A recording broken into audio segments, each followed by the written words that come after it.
Dua tersangka kakak adik masing-masing AN 36 tahun dan ST 31 tahun diringkus unit Reskrim Polres Ogan Komering Ulu dibantu Polsek Buai Sandang Aji.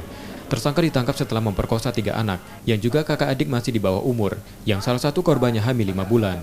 Tersangka mengaku melakukan kejahatan seksual tanpa paksa. Korban kini masih diminta keterangan unit PPA Polres Ogo Selatan. Dari keterangan polisi, keduanya ditangkap di kawasan perkebunan setelah polisi menerima laporan dari keluarga korban.